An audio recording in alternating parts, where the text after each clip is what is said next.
आज देश और दुनिया की जो स्थिति है, कहीं दर्द है, कहीं तकलीफ़ है, कहीं युद्ध है। ऐसे में समाज में क्या होना चाहिए, ये अपने आप में बहुत ही गंभीर सवाल है। लेकिन मुंबई की अगर हम बात करें, तो आज के माहौल में इस तरह का आयोजन कहीं न कहीं से सुख का एक माहौल पैदा करता है।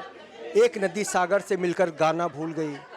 प्रख्यात गज़लकार, नवगीतकार ज़हीर कुरैशी की ये पहली पुण्यतिथि के अवसर पर ये आयोजन रखा गया है, रिश्ते गज़ल और नवगीत के।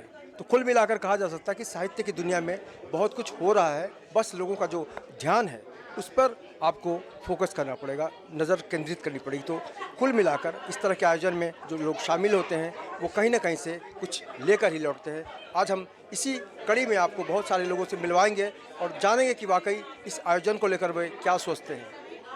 इस तरह के आयोजन जो है वो एकदम से ना चित्त को प्रफुल्लित करते हैं। जो संताप है ना, संताप के जो बादल छाए हुए हैं वो छट जाते हैं धीरे धीरे, क्योंकि जीवन है, जीना तो है। स्थिति चाहे किसी भी प्रकार की हो, जब हमारे अंदर की जिजीविषा जो है वो जागृत होगी, तभी हम मतलब वो माहौल क्रिएट कर पाएंगे और दूसरों को भी दे पाएंगे कि लोग उसको महसूस कर सकें।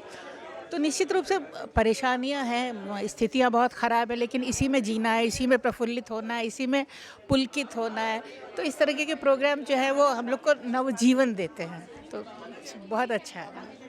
असल में मेरा ज़हीर से बहुत लंबा रिश्ता रहा। 1975 से तो हम साथ साथ लिख रहे थे, तो पढ़ रहे थे एक दूसरे को, लेकिन 1985 से जब वो घर आए थे दिल्ली में जब मेरे पास, तो तब से फिर वो रिश्ता मृत्यु पर्यंत टूटा नहीं।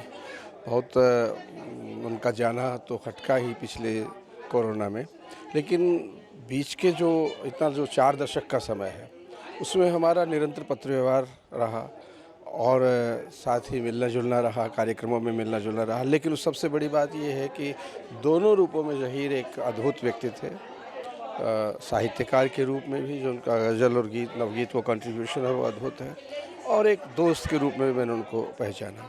जब हरीश जी ने ये आयोजन की बात की थी पिछले साल ही, जब उनकी डेथ हुई थी ज़हीर जी की, तब उन्होंने कहा था कि हम एक व्याख्यान माला हर वर्ष करवाने की सोच रहे हैं और उसमें आपको, हुबनाथ जी को और बुद्धिनाथ मिश्र जी को स्थायी सदस्य के रूप में इन 3 व्यक्तियों को रखना चाहते हैं। मैंने कहा मुझे कोई एतराज़ नहीं, मुझे तो खुशी होगी ज़हीर जी से जुड़कर। फिर इस बार जब ये आयोजन करने की बात आई तो पाठक जी ने कहा कि आपका हम पहला व्याख्यान रखना चाहते हैं। तो ये मेरा एक तरह से नैतिक दायित्व था कि मैं इसको स्वीकार करूं, और वो मैंने किया। अब इसमें विषय जो है ये बहुत महत्वपूर्ण इसलिए हो जाता है कि पिछले 50 वर्ष की हिंदी कविता, खासकर जो छंदोबद्ध कविता है, क्योंकि छंदमुक्त कविता का स्वर भले ही थोड़ा दूसरी तरह का रहा हो, जो छंदोबद्ध कविता है उसमें नवगीत ने और गज़ल ने एक बहुत महत्वपूर्ण भूमिका निभाई है। वो उसके कारण दोनों का जो एक समाज के प्रति दायित्व का बोध है और जो राजनीतिक षड्यंत्र हैं उनके विरुद्ध लड़ाई का जो को आगे बढ़ाने की बात है, उसको देखते हुए, और भाषा और का परिवर्तन, और साथ ही लय और छंद की रक्षा करना, क्योंकि लय और छंद से कविता कटी है पिछले दिनों और पाठक भी कटा है उसी अनुपात में, जिस अनुपात में छंद और ये लय टूटी है उतने ही पाठक टूटे हैं कविता से। लेकिन गीत ने और गज़ल ने फिर कविता को पाठक से जोड़ने की कोशिश की है, और ये एक बड़ा परिवर्तन है। उसमें ज़हीर का भी बहुत बड़ा हाथ है, और नवगीतकार जो बाकी हैं और गज़लकार हैं उनका भी महत्वपूर्ण योगदान है। उसी की कोशिश मैंने आज की थी कि मैं अपनी बात कह सकूँ। श्रोताओं ने बहुत ध्यान से सुना, सराहा भी, ये मुझे अच्छा लगा। आप लोगों से मिलना ही अच्छा लगता है। जब जब भी किसी ऐसे आयोजनों में आना होता है तो ये सौभाग्य की बात होती है। और आज तो देखिए जो पुण्यतिथि है ज़हीर कुरैशी साहब की, वो कहते हैं ना, हिंदी साहित्य को गज़लों में जो इन्होंने एक सम्मिश्रित रूप जो उसका पेश किया है, ये अपने आप में अद्भुत है। जैसे आप दुष्यंत की गज़लों को पढ़ते होंगे, सुनते होंगे या गाते होंगे, गुनगुनाते होंगे, तो जो रस मिलता है वो कहीं ना कहीं, जब मैं ज़हीर कुरैशी साहब की गज़लों को गुनगुना रहा था, गा रहा था, तो मुझे वो रस यकीनन मिल रहा था। और एक जो समसामयिक चीज़ें होती है, भावनाओं के साथ साथ उनको जिस तरीके से वो पिरोते थे, जो तंज़ होता था वो उसको जिस तरीके से उकेरते थे, अपने आप में अद्भुत था। अपने आप में बहुत अच्छी रचना होती है, और उसको गा करके मुझे आज बहुत अच्छा लगा। दरअसल देखिए आज तो क्या है, आज एक बैठक थी आपस की, पुण्यतिथि था। तो इसके लिए एक बेहतरीन ट्रैक बनेगा, एक उस तरीके की कंपोजिशन, उस तरीके की सारी चीज़ और वैसे साउंड के साथ वो उसका अरेंजमेंट, प्रोग्रामिंग और सब कुछ होगा। और बहुत जल्दी अगली पुण्यतिथि में आप चाहेंगे तो एक धमाल कार्यक्रम भी होगा।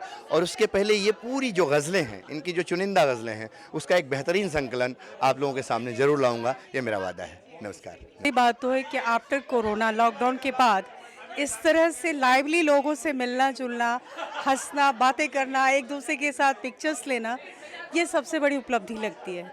क्योंकि जिस तरह हम सब लॉक थे, लगता नहीं था कि हम कभी एक दूसरे से इस तरह से आपस में मिल पाएंगे। तो सबसे खुशी की बात तो ये है, दूसरा कार्यक्रम शुरू हो गया है और जिस तरह से आज कुरैशी जी पे बातचीत हुई, एक इतना लंबा संस्मरण जो कि एक शोध जैसा था, और उनकी गज़लों को, उनके नवगीत को जो गाया उन्होंने सुहाकर जी के, सब कुछ बेहद ही खूबसूरत, बहुत ही आत्मीय, बहुत अपनापन, प्रेममय, प्रेमपूर्ण। और मैं उम्मीद करती हूँ, आशा करती हूँ कि ऐसे कार्यक्रम होते रहने चाहिए, क्योंकि इससे बहुत उमंग, ऊर्जा और उम्मीदें जगती है।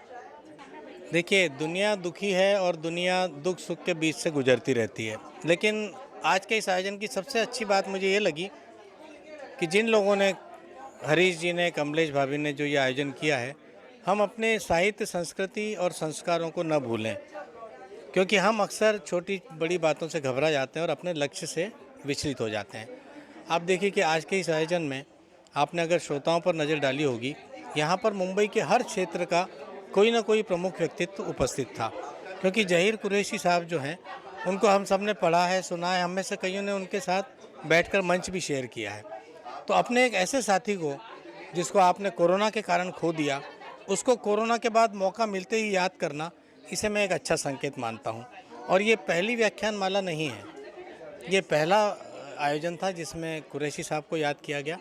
इसमें हम कोशिश ये करेंगे हरीश भाई और कमलेश जी के साथ मिलकर कि अपने ऐसे साहित्यकार मित्रों को, ऐसे लोगों को जो प्रेरणा बन सकते हैं नई पीढ़ी के लिए, अपने हम उम्र लोगों के लिए, तो ये मैं एक अच्छी शुरुआत मानता हूँ। जैसा कि हुबनाथ जी ने शुरू में बताया कि इस तरह के आयोजन न के बराबर हो रहे हैं, मराठी में हो रहे हैं, इंग्लिश में हो रहे हैं। तो हमारी हिंदी क्या इतनी दयनीय हो गई कि हम हिंदी के साहित्यकारों को, कलाकारों को, किसी भी क्षेत्र के हों, मैं तो कहता हूँ इसमें अगर कोई उद्योगपति पर भी हम करते हैं तो क्या बुराई है। हमें युवा पीढ़ी को, हम इस उम्र में हैं अब कि हमें बहुत कुछ मिल गया, लेकिन हम लौटा क्या सकते हैं, वो उद्देश्य होना चाहिए। देखिए, इस तरह के आयोजन से जो हमारे बुद्धिजीवी वर्ग की ये पता चलती है कि वो धारा किस तरफ बह रही है ना। इसमें भी आपने सुना होगा वो लाइन है कि सत्ता कीलें बो रही है, किसान बो रहे हैं धान। तो ये हमारे समय का परिचायक है कि जो बुद्धिजीवी वर्ग है, जो चिंतन है, वो किस दिशा में क्या सोच रहा है और उसके विचार क्या हैं, और वो इस धारा को कितना समर्थन देता है या कितना विरोध करता है। तो ऐसे आयोजन होने चाहिए अब, क्योंकि उससे जो है, जब हम सब लोग मिलते हैं आपस में, एक विचार विमर्श होता है, तो हमको ये पता चलता है कि देश का नैरेटिव किस तरफ जा रहा है और वो किस तरफ जाना चाहिए। कम से कम ये एक प्रश्न दिमाग में उठता है और इस बारे में हम सोचना शुरू करते हैं। ये जो शुरुआत है, ये बहुत इसके मायने हैं। दरअसल कभी कभी रिश्ते बहुत काम करते हैं, और उस दौर में रिश्ते जब आप कुछ नहीं होते हैं। मेरे जीवन में ज़हीर कुरैशी उस रोशनदान की तरह है, उन दिनों में अंधेरे में चल रहा था।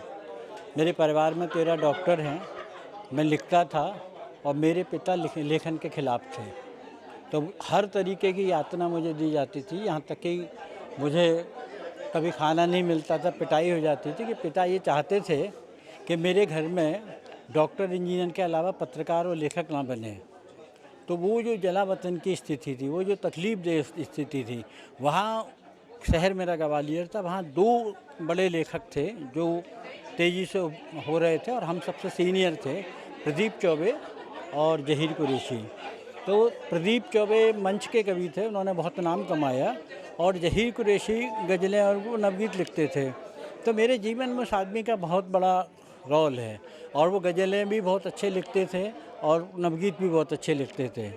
और उसमें पिछले कोरोना काल में उनकी मृत्यु हो गई। मतलब जो कोरोना में चल रहा था कि अस्पताल नहीं है, ऑक्सीजन नहीं है, ये है, तो मुझे बहुत बुरा लगा। और मैं ये चाहता था कि उस आदमी ने जो मेरे जीवन में बहुत कुछ किया है, कुछ ऐसा करूं मुंबई में बैठ के, क्योंकि वो ग्वालियर में रहे लंबे टाइम तक और भोपाल में शिफ्ट हो गए। तो व्याख्यानमाला की यहाँ कोई परंपरा नहीं है मुंबई में, सिर्फ एक व्याख्यानमाला होती है। व्याख्यानमाला यानी एक विषय पर किसी एक विद्वान का व्याख्यान। तो उसमें यहाँ केवल एक कार्यक्रम होता है, हुरनाथ पांडे करते हैं 18 साल से नारायण दत्त जी की स्मृति में। ये दूसरा कार्यक्रम है और मैं इसको हर साल करूँगा। और इसमें जैसे गज़ल भी लिखते थे, वो नवगीत भी लिखते थे, तो उन दोनों विधाओं के बीच के रिलेशन क्या है, अंतर संबंध क्या है। तो उसके लिए डॉक्टर राजेंद्र गौतम को हम लोगों ने दिल्ली से बुलाया। वो प्रोफेसर हैं दिल्ली में और नवगीत के बहुत बड़े अध्येता हैं, जानकार हैं। तो ये एक परंपरा है और उसमें 2 गज़लें और 2 गीत, ताकि बम्बई के लोग ज़हीर कुरैशी के रचनात्मक ताप को देख सकें। वो सुधाकर स्नेह जैसे बड़े गीतकार, संगीतकार, उन्होंने प्रस्तुति दी।